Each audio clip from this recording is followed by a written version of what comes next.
y desde Zaragoza viajamos a la capital de provincia más próxima a nosotros, Teruel.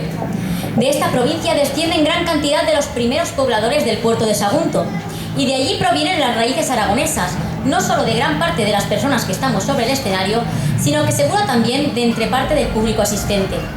Para honrar a nuestras raíces, vamos a interpretar seguidamente la Jota de Teruel.